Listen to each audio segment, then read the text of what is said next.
Hello, I'm Doris McCoy, and today the story that I will be telling features one of the world's greatest explorers.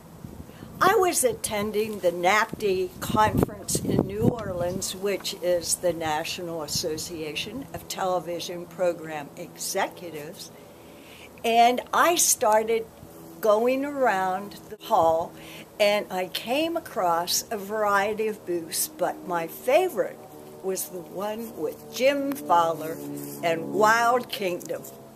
Now, I watched Jim when I was a little girl and later with my own children.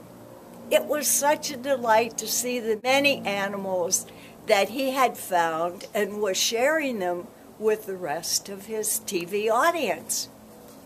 So I wanted to do a live show with Jim, asking him about endangered species and how we as citizens could help preserve these magnificent creatures. Well, the camera started rolling and I started with my questions. Now, Jim is 6'9" and I am 5'4". So we were sitting on tall stools with our feet touching the floor. Halfway through my question about one of the endangered species, I felt something pressing my shoes and pushing them apart. But I tried to be focused on Jim because I had to respond to his answer. But the process of pushing my feet further continued. And I tried to think of all the animals that I had seen in his booth.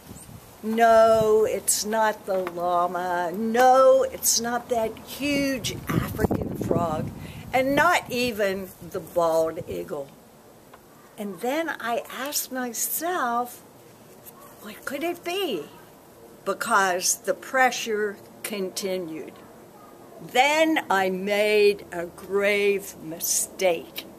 I looked down, and to my horror and surprise, coming through my 2 feet was a 12-foot, 150-pound python. My response was immediate. I threw the microphone in the air and screamed, "Help!" Jim likes to play tricks on people, so he was thrilled about my response and laughed very heartily.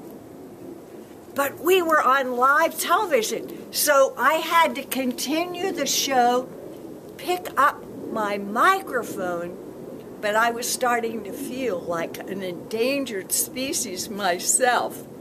It took 5 minutes until my heart stopped pounding.